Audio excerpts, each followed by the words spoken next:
Hello, ladies and gents. Romie Mojo here. Please like, comment, subscribe. I did a video of Azriel Instagram live stuff. Woof! Yikes. Yikes. Check that out. As well as I did the video for Lil Mo's interview on The Breakfast Club. Ooh. There were actually a lot of revelations. I just kept it to a few key points, but there was a lot more stuff in the interview. So go on Breakfast Club and watch that directly if you want to. Now, the haves and the have-nots, the 7th season, they made it very clear. This is the season 7 premiere. So don't call it anything else. So we won't. See? See, Tyler? See, Oprah? Make it clear and we're good. Now, it starts off with Wyatt. He already shot his parents and he's on the ground. Ooh, he's on the ground because he gets shot himself. He got shot in the shoulder though. And I'm looking at the cops like they didn't even check on him. They didn't even check on him because I guess it's Wyatt. They threw him in the car. Here comes George, the DA, asking Wyatt, hey, what's going on? What's going on? Wyatt keeps asking for drugs. George said, wait, you still have a problem? No. Paramedics, wait, what's going on? So then it's like he shot someone. He shot someone. Who'd he shoot? Eventually, Home Dude says Amanda. He shot Amanda. Now, we knew that Amanda did not kill herself. We knew it. We knew it. I don't know what made Tyler finally go and just throw that in there now, but we'll see. I can't believe that was just thrown in there out of nowhere. Anyway, the cops go and check the house. It looks like Jim, they're like, we have one body. I said, are you going to check it? Are you going to check it? We know how the show works. Are you going to check it? Then goes upstairs. Catherine was face down in that tub. Now, the only thing is if enough time didn't lapse, I don't know. I just kind of feel like it looked like from the previous Jim is still alive and we didn't see Catherine's body. So Catherine most likely could be dead or knowing this show, she may be in a coma in like a private hospital that we won't see until season 8, episode 5. And here's my thing. We move on. Just like that, we move on. We move on to Veronica.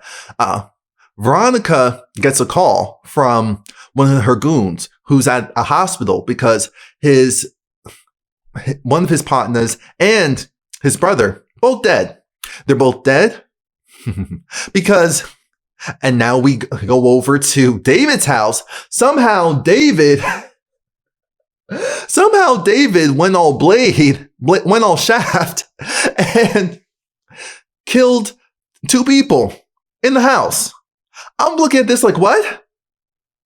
Huh? And then he even goes and shoots the guy again to make sure that the guy's dead. I was just looking at this like, how? David, okay. David, he's also hopped up on drugs. So with the adrenaline, maybe he's not going to feel the pain from his bandages. And he's pissed at Veronica. He told her to come at him. So she did. And he wasn't surprised. And he's upset because Jeffrey, who also doesn't have a scratch on him, I'm looking at the entire thing like, what the hell is going on here? Somehow the both of them took out these, whatever. Somehow they have an armory. They're able to shoot, and win. And win. Only Tyler Perry Productions. Only Tyler Perry Productions. Even though I thoroughly enjoyed David being like, oh, I'm going to murk. I said, that's right. Someone needs to be tough on here. Here goes Jeffrey. No, we need to calm down. We can't do anything to her. We have to play this the smart way. I said the smart way. Yes, you're right. Yes, you're right. But that doesn't mean I want to hear it. That does not mean I want to hear it, Jeffrey.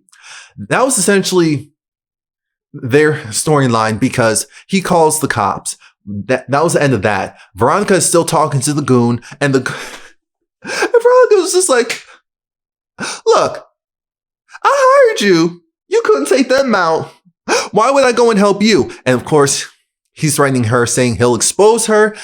You have stuff on me, but I have stuff on you too. So you better come to this hospital ASAP. She said, boy, who you talking? He hung up on her. So she's going to the hospital. even though she doesn't want to. Speaking of the hospital, Madison's there, and the black nurse is there. I like her. She's cute. Madison has to deal with Justin. Justin is there after he was attacked in jail, shanked, taken advantage of sexually, and he's such a pitiful shell of himself. And Madison doesn't want to deal with him. Justin wants to go and buy drugs from Madison. He just wants to end his life. And so Madison said, I have to tell the hospital that you're suicidal. And he said, no, it's fine. No. And Madison actually does the right thing. I said, oh, he's such a good person. He's such a good nurse. That is so nice. That is so nice. Plus, it's covering his back just in case anything happens. I mean, let's be real. Because Justin was offering him $11,000. I have $11,000. I'm thinking, where did the $11,000 come from? Did that come from your pension from your job or something? Where is this guy? I don't know. That number just seemed odd. Let me know if we knew about that money already. And I'm going to fast forward. Veronica comes to the hospital, and Veronica is a trip. Veronica is just like, hey girl. Oh, so they got two girls at the front desk. I know that's wrong. But it was funny. It was still funny. Veronica's one of those people that you love to hate. She is. And so then she was ragging on Madison. His coworker was just kind of looking like, Because then Veronica talks about affirmative action. Oh yes, this is doing it for ourselves. Look at that affirmative action in place. And that's when Veronica Goon comes through, and Veronica's like, oh, the voice of a real man. So then the goon goes and takes her. Here goes Madison's coworker. I hate her, but love her. Exactly. She is us. Now, Justin was terrified to see Veronica, and I loved it. I loved every moment of it. Veronica was just like, how you feeling, sis? You good? Not in too much pain? They treat you well? Well, looky here. Who is that? Anyway, well, looky here. I came here to finish the job. And of course, he's terrified because then her goon comes in, and Madison realizes, So he comes in afterwards, and he said that, look, I am not leaving, because Veronica said, why don't you be a good little girl and run off back to your front desk? No, I'm not leaving. I'm not going anywhere. And people were coming to do a psych evaluation on Justin anyway, so someone was going to come there sooner or later.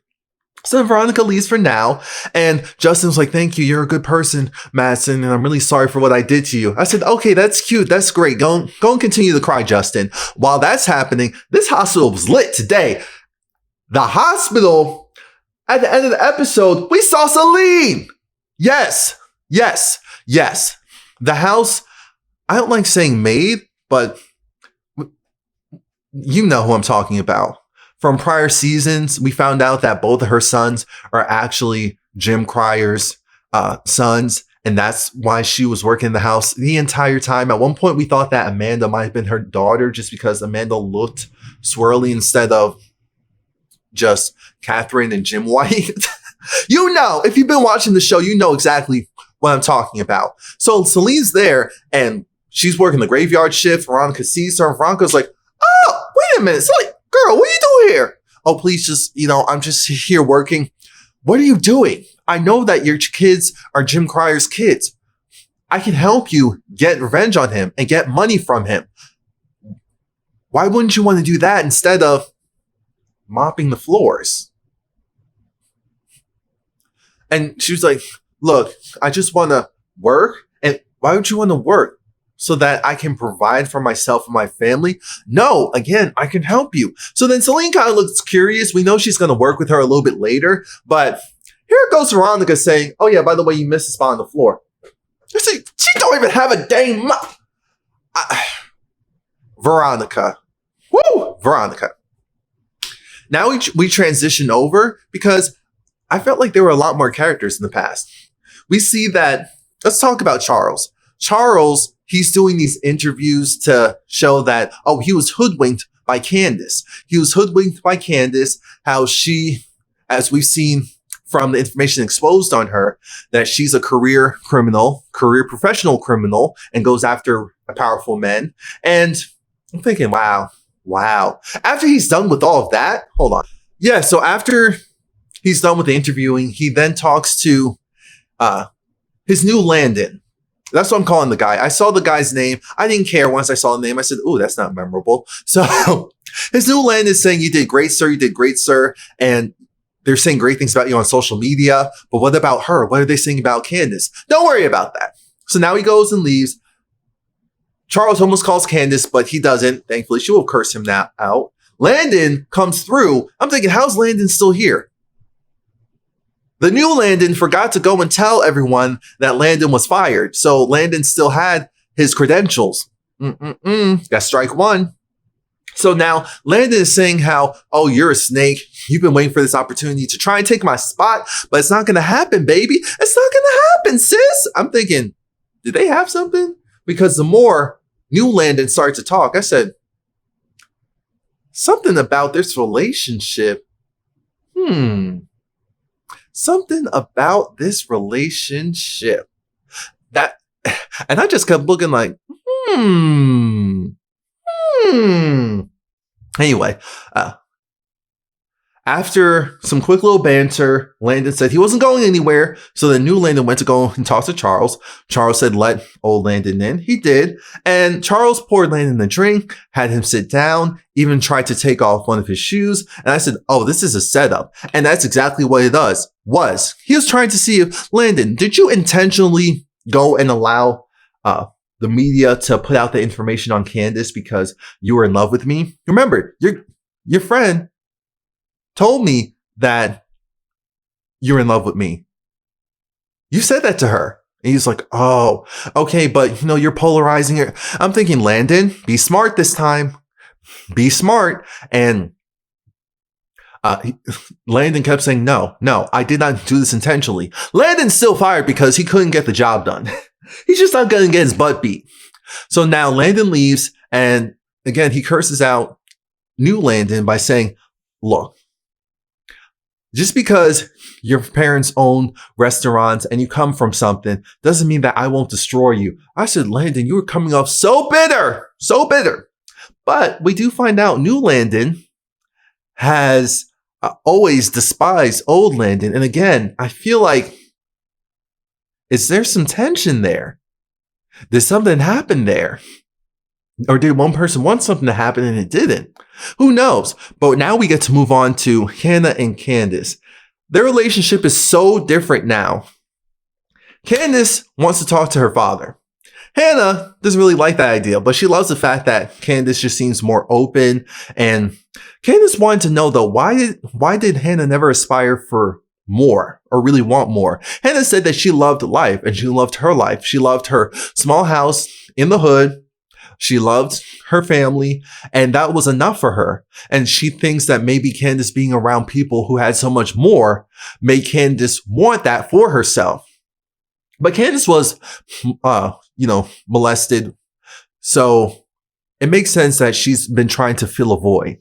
That's what I think it more so is. Candace felt like, do you think I just have bad genes and that's why I make bad decisions? Nope. It is choice. It is choice. No matter where your starting point was, at some point, it started to be your choice, and meaning your actions, meaning your fault. But Hannah didn't do her usual nah. It sounded like an actual mother who loved her child, just trying to school her on life. So Hannah's going to give Candace Derek's number, and Benny gets a call from Mitch, and Mitch wants all of them to hang out. Benny's tired, but he gets up a little bit later and he talks to Candace, and he's just like, Candace, take the money and run. Why are you dressed? Where are you going? Take the money and run. Candace said, I'm not doing that anymore. I'm going to give back the money. I want to start over. I don't want to live this life anymore. And Benny said, I can't believe it's so hard for me to convince you to do something like this. And she's like, I know, right? But then the news pops up. And it's the crier family, and it's a coroner vehicle, meaning someone's dead. And they're just watching like, what? I thought that they were going to run and wake up Hannah, but they didn't do that yet. So that was it. Jim's alive, which means at some point this money situation is going to have to come back up again. But until then, please like, comment, subscribe, check out my other videos, and Happy New Year if this is the first time seeing me in a while.